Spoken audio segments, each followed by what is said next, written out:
ఎన్ని రోజుల నుంచి రావట్లేదు? 5 నెలలు ఇది రన్నింగ్ నెలలు, 5 నెలలు రన్నింగ్ నెలలు.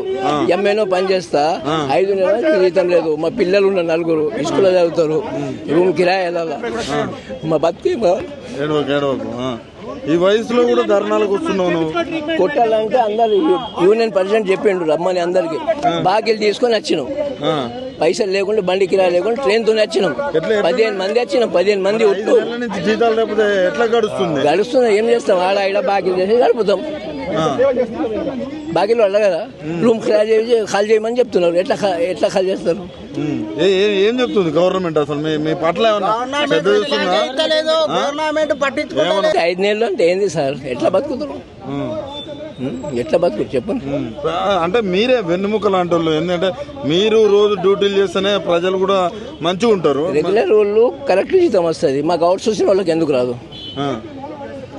మళ్ళీ అలా కింద పడి జీతం చేయాలా మేము? వాళ్ళు పని చేస్తారు అంతే, మేము కూడా అంతే పని చేస్తాం. వాళ్ళకన్నా ఎక్కువ పని చేస్తాం, పోస్ట్ మాస్టర్ చేస్తాం, ఏమేమో చేస్తాం. గలీజ్ పనులు మొత్తం మేము ఇద్దరం ఉంటున్నారు. మాది గలీజ్ పనులు అన్ని చేసే మేము జీతాలు మాకు కావాలని వచ్చినాం. వస్తే మాకు మా యూనియన్ ప్రెసిడెంట్ సార్కి వాళ్ళకి ఇలా అరెస్ట్ చేసి పోలీస్ స్టేషన్ తీసుకుపోవడం పద్ధతి అది. మేము మా పరిస్థితి చెప్పేందుకు వచ్చినాం.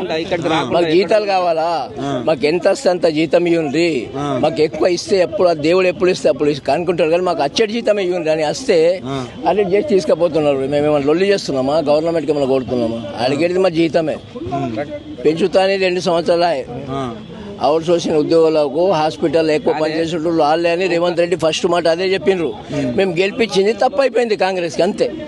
ఒక ఎమ్మెల్యే ఎందుకు 2 ఏళ్ళు కూడా కావట్లేదు, అప్పుడే తప్పైందనే ఫీలింగ్ లోకి వచ్చారు. అప్పుడు మస్తు వస్తుంది, ఇప్పుడు అస్సలు కదా. 13,000 జీతం కూడా 5 నెలలు ఇవ్వకపోతే ఎట్లా బతుకుడు? మాకు 19,500 మాకు గవర్నమెంట్ ఇచ్చేది. కటింగ్ కాంట్రాక్ట్ పెట్టి ఆ కాంట్రాక్ట్ దోచుకొని కమిషన్ వాళ్ళు దోచుకొని మాకు రాక అవి అచ్చటి కూడా ఇవ్వమని చెప్పి మేము ధర్నా చేస్తే అరెస్ట్ చేసుకుంటే ఎంతకన్నా సన్యామం ఇది మేము చెప్తున్నాం, అంతే.